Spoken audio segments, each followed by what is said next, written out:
3, 2, 1.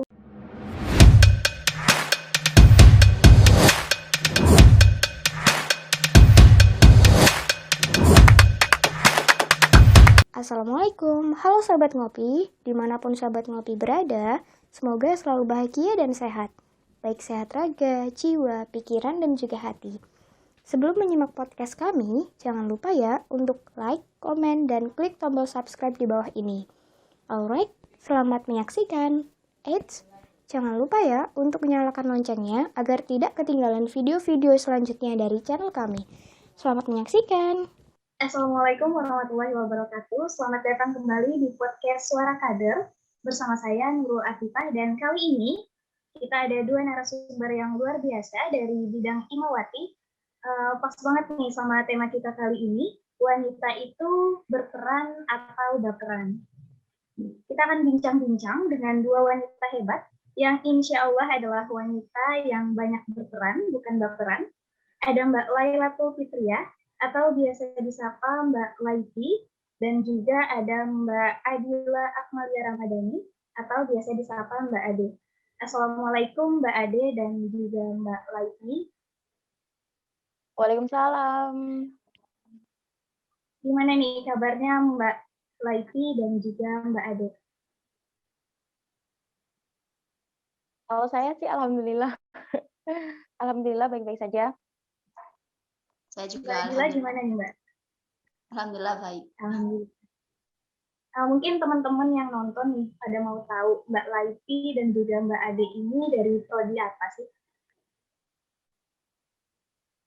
Kalau Bisa saya dari Mbak Laiti dulu mungkin. Oh ya. Kalau saya dari prodi Pendidikan Biologi FKIP. Saya dari Pendidikan Matematika Terus semester semester berapa Mbak? Semester 6. Semester 6. Mbak Laiti berarti sama ya, semester 6 juga ya Mbak? Iya benar.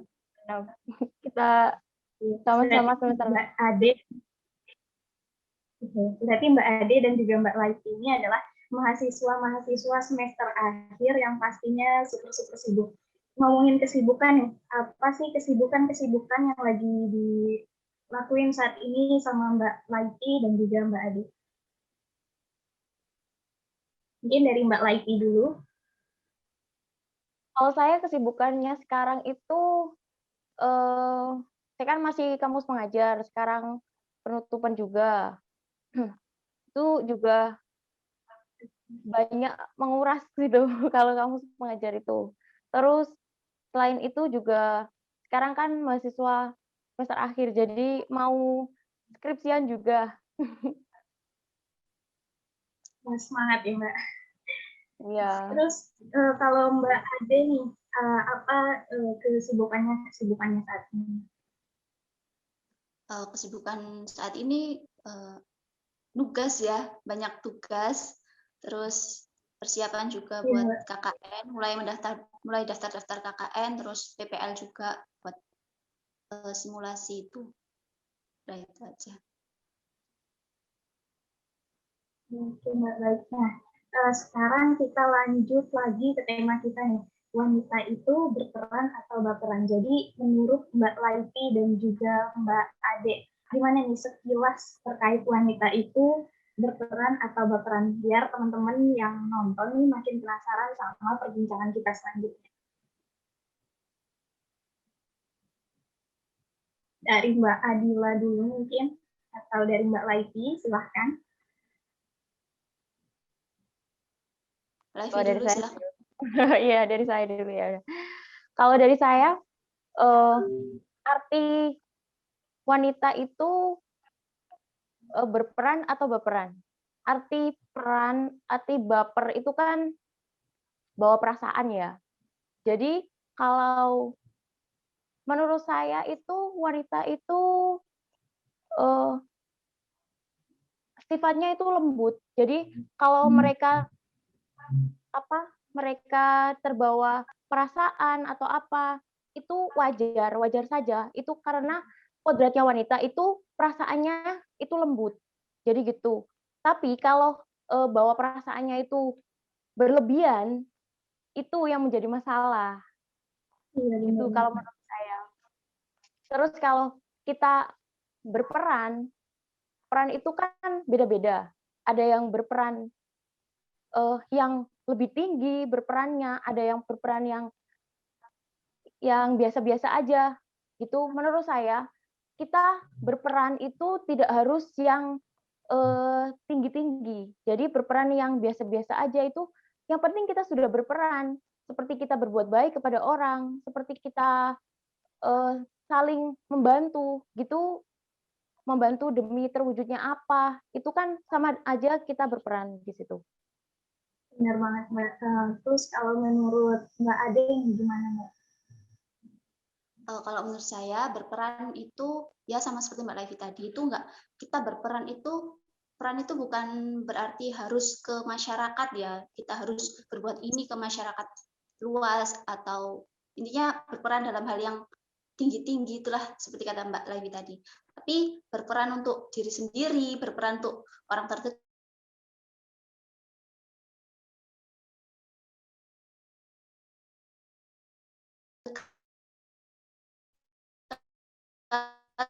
seperti itu, untuk teman yang baik, menjadi teman yang perhatian, itu juga termasuk dalam hal berperan. Untuk baperan, ya karena namanya manusia juga ya, punya perasaan, punya emosi, jadi baper itu sesuatu yang wajar. Tapi ketika sesuatu itu berlebihan, maka hal itu menjadi hal yang kurang baik gitu loh. Yaitu menjadi baperan itu tadi. Jadi kalau baper itu kalau menurut saya wajar bawa perasaan, tapi ketika baper itu menjadi berlebihan, maka ya mungkin bisa sedikit diorganisir oleh diri kita sendiri agar hal tersebut tidak terjadi. Gitu. Iya, benar banget, setuju. Jadi baper itu emang kodratnya wanita gitu ya, Mbak. Jadi rata-rata wanita itu emang paling lemah sama perasaan. Tapi bapernya itu nggak boleh berlebihan seperti yang Mbak. Oke.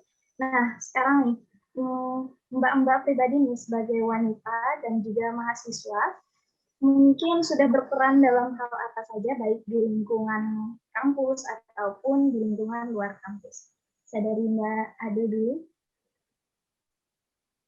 Berperan untuk lingkungan kampus ya.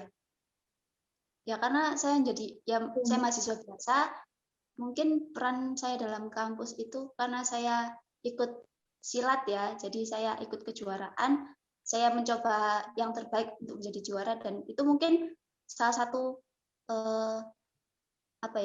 kontribusi saya untuk kampus. Intinya saya ingin mencoba untuk memberikan nama untuk kampus dari kejuaraan itu. Dan saya juga berperan mencoba untuk menjadi mahasiswa yang baik, tidak yang tidak terlalu melampaui batas lah, intinya seperti itu. Untuk di luar kampus, saya hanya menjadi ya manusia biasa, menjadi manusia yang menjadi diri saya yang terbaik aja, tidak melakukan hal-hal yang aneh seperti itu. Oke, Mbak. Berperan dalam organisasi juga tentunya, Mbak. Seperti saat ini. Oke. Lanjut dari Mbak Lai. Gimana, Mbak? Kalau saya ditanya berperan itu, menurut saya nggak berperan apa-apa ya. Saya nggak seperti Mbak Ade yang ikut kejuaraan gitu. Kalau ditanya berperan sih gitu saya, tapi kalau saya ikut apa aja organisasi-organisasi yang ada di kampus itu, saya dulu itu ikut Mupalas yang pertama itu. Terus yang kedua saya ikut Hima, terus ikut IMM itu sampai sekarang. Gitu Ya, sih. ikut IMM juga termasuk berperan dalam IMM ada di kampus ya.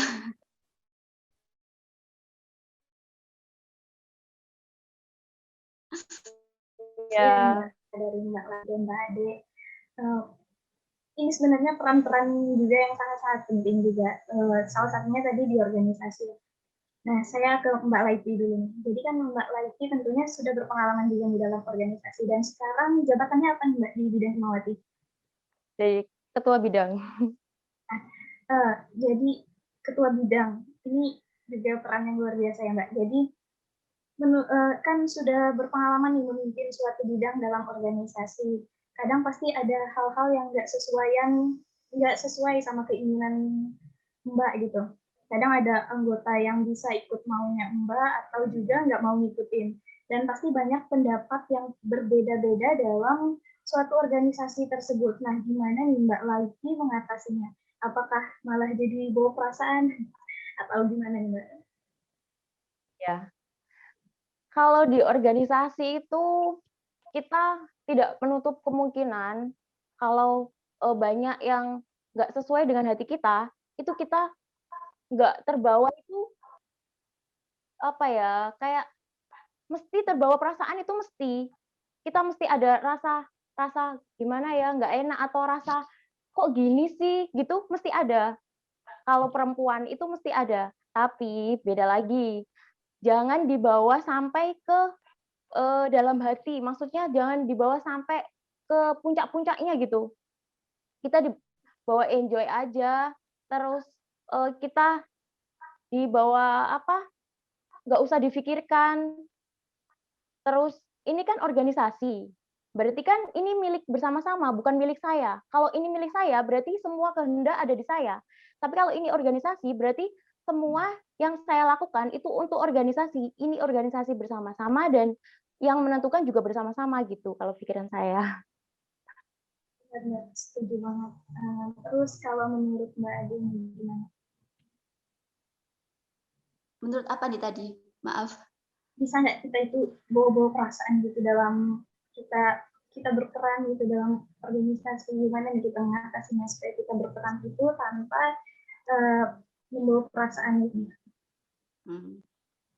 Oh, ya karena dalam organisasi itu banyak orang ya, banyak individu, dan tentunya setiap individu itu punya karakter masing-masing dan kita nggak bisa ngatur bagaimana karakter mereka. Jadi kayak misal ada yang mungkin perkataan atau perbuatan dari mereka yang tidak sesuai sama kita, itu ya dari kita sendiri yang bisa ngatur gitu loh. Dan ya tetap nggak boleh sampai dibawa ke perasaan yang sampai bikin overthinking mungkin ya. Itu harus kita sendiri yang ngatur sih kayak gitu. Benar. Nah, sekarang terkait anggapan yang masih sering sekali kita jumpai di masyarakat kita, bahwasannya wanita yang berperan itu akan menyaingi posisi laki-laki. Gimana nih pendapat Mbak Laiti dan juga Mbak Ade? Kira-kira setuju atau enggak sama pendapat ini?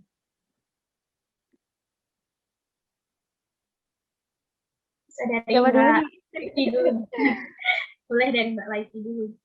Oh, dari saya ya. Kita menyaingi laki-laki.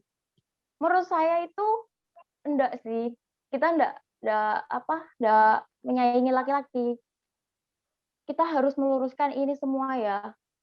Ini kan biasa kalau orang bilang kalau wanita itu enggak boleh jadi ketua. Wanita enggak boleh jadi gini karena takut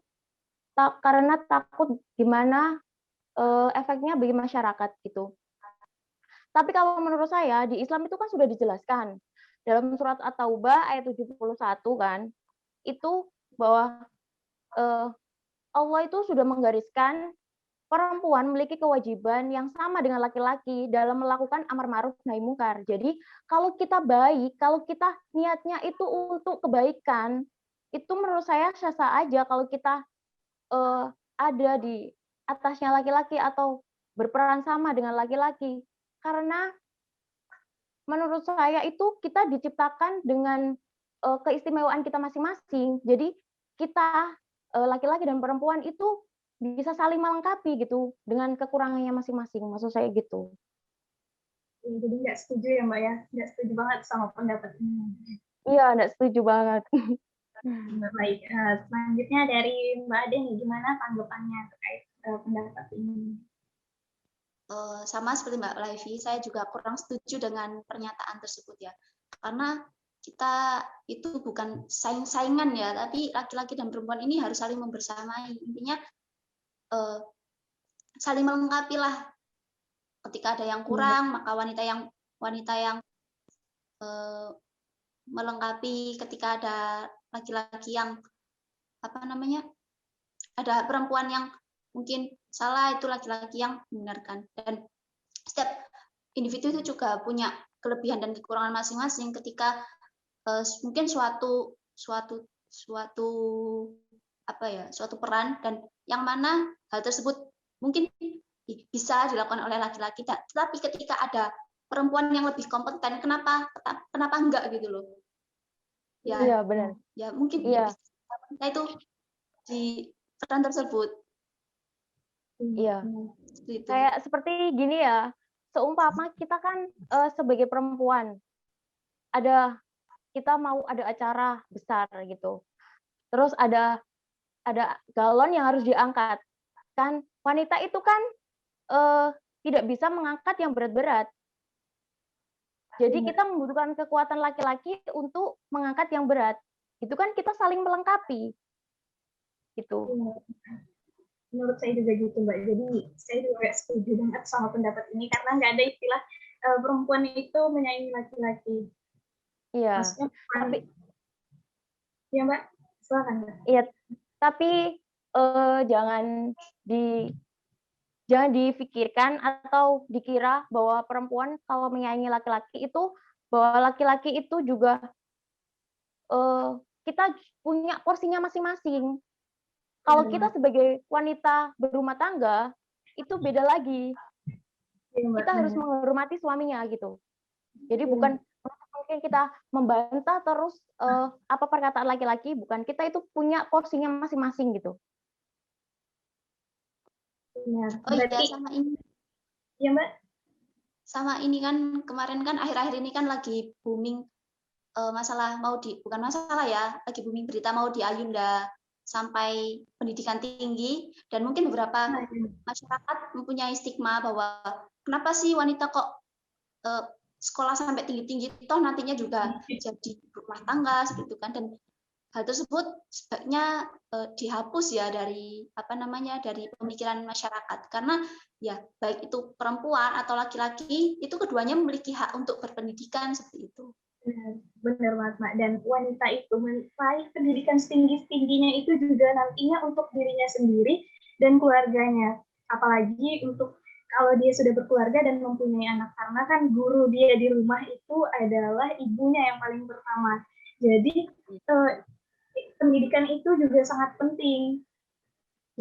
Mungkin seperti itu. Oke, baik Mbak. Nah, selanjutnya saya juga ada pertanyaan nih terkait ini. Jika kita ini sebagai wanita itu ingin berperan dan memiliki peran, tentu saja kita itu harus menghilangkan dan mengesampingkan yang namanya baperan.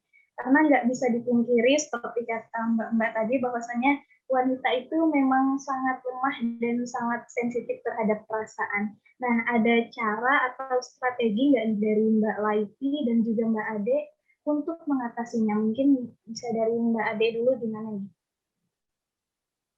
Kalau dari saya untuk mengatasi baperan ya, saya itu dari dulu udah mencoba untuk memiliki mindset bahwa yang bisa mengatur, yang bisa mengontrol emosi diri itu saya sendiri. Jadi kita itu nggak bisa mengontrol atau mengatur apa yang orang katakan, apa yang orang lakukan untuk kita, tapi kita itu bisa mengatur apa respon yang bisa kita keluarkan, yang bisa kita, ya intinya yang bisa kita respon untuk perkataan atau perbuatan mereka. Misal ada teman atau ada orang yang berkata buruk, intinya entah itu bilang apa atau apa gitu kan, itu dalam diri saya itu ya memang itu sakit ya, memang itu mungkin menyakitkan, tapi kita harus bisa mengontrol itu gitu loh. Kalau kita berlama-lama untuk memikirkannya, itu juga wasting time gitu loh, membuang-buang waktu. Buat apa orang mereka yang menyakitin kita, tapi kenapa kita harus ada effort untuk mengeluarkan banyak waktu untuk tersebut yang mungkin bisa saja bahkan membuat kita pesimis dan tidak percaya diri seperti itu. Jadi kita harus bisa ngontrol diri kita harus bisa mengatur diri kita bagaimana respon kita terhadap perkataan dan perlakuan orang lain, karena ya itu yang bisa kita lakukan karena kita nggak bisa ngatur perkataan dan perbuatan orang terhadap kita seperti itu. Benar banget, Mbak. Sekarang dari Mbak Laiti nih, gimana, Mbak? Intinya itu sama sih, kayak Mbak Ade. Kita itu tidak bisa mengatur apa yang difikirkan oleh orang lain. Jadi kita mengontrol apa yang bisa kita pikirkan gitu. Kalau ada yang menyakiti kita atau ada yang tidak enak, ada yang kurang serak bagi kita, itu kita bisa legowo gitu, legowo. Kita bisa ya, oh ya sudah gini berarti. Tapi kalau itu kebaikan ya, maksudnya kalau ini menurut kita baik atau perlu diperjuangkan, itu kita bisa perjuangkan. Jadi kita itu pasti udah tahu ya Mbak risikonya kalau kita berani berperan itu dalam hal apapun, pasti kita harus bisa juga menerima masukan, saran ataupun hal-hal lainnya. Jadi kita harus bisa mengontrol diri. Bahwa perasaan itu boleh tapi nggak boleh berlebihan kata Mbak Laiti ya. Dan dimasuki ke dalam hati. Benar. Ya, kalau misal itu bisa buat masukan buat kita ya, kenapa enggak? Tapi kalau misal yang bikin kita menjadi down itu ya mending dihilangkan aja. Benar banget Mbak, setuju. Terakhir nih, pesan-pesan yang mau disampaikan dari Mbak Laiti dan juga Mbak Ade untuk wanita-wanita hebat di luar sana yang mampu berperan tentunya pasti dengan effort yang luar biasa. Mungkin silahkan dari Mbak Laiti dulu. Kalau saya sih hanya manusia biasa ya. Jadi menurut saya itu kita sebagai wanita jangan iri sama laki-laki karena kita sudah diciptakan oleh Allah sebagaimana porsinya masing-masing. Jadi kita jangan takut untuk berperan, kita jangan takut untuk apapun yang mau kita lakukan, asalkan itu baik bagi kita, asalkan itu baik bagi masyarakat. Kenapa tidak? Tapi jangan lupa bahwa kita sebagai perempuan juga punya peran di situ, punya peran untuk menghormati laki-laki. Setuju banget. Dari Mbak Ade, pesan-pesannya gimana? Ya, karena kita setiap manusia berbeda-beda ya, jadi pasti punya kelebihan dan kekurangan masing-masing, dan lebih baik kita memaksimalkan kelebihan kita. Jadi bagaimana kita memaksimalkan peran kita untuk lingkungan sekitar dan bagaimana kita mengatur diri kita agar tidak berperan itu tadi dengan cara ya mengontrol, memberikan mindset pada diri kita bahwa hanya kita yang bisa mengatur respon orang-orang untuk kita seperti itu. Benar banget, setuju banget sama sharing-sharing yang udah disampaikan sama Mbak Ade dan juga Mbak Laiti. Saya tarik kesimpulannya nih mungkin, jadi dari sharing-sharing tadi, jadi saya bisa simpulkan bahwasannya wanita itu bisa berperan nggak harus dimulai dari hal yang besar, tapi bisa juga dari hal-hal yang kecil, misalnya berperan untuk dirinya sendiri itu tadi. Dan berperan itu boleh, jadi tapi baperannya itu ke arah yang lebih positif, bukan jadi jengkel malah seperti itu ya Mbak ya. Baperannya itu bukan dimasukkan ke hati, tapi kalau ada masukan-masukan yang positif itu malah dijadikan pelajaran untuk kita sendiri, gimana nantinya ke depannya kita bisa menjadi wanita yang berperan dengan lebih baik lagi. Nah, jadi mungkin perbincangan kita pada malam hari ini sampai di sini saja. Saya ucapkan terima kasih banyak buat Mbak Ade dan juga Mbak Laiti. Semoga sharing-sharing kita pada malam hari ini bisa bermanfaat buat teman-teman semua yang nonton podcast ini. Dan juga terima kasih bagi teman-teman yang sudah nonton podcast ini sampai akhir. Mohon maaf kalau ada kata-kata kami yang kurang berkenan ataupun perbuatan kami yang kurang berkenan. Saya Nurul Atifah undur diri. Jangan lupa terus tonton podcast-podcast selanjutnya dari Suara Kader. Wassalamualaikum warahmatullahi wabarakatuh. Terima kasih semuanya.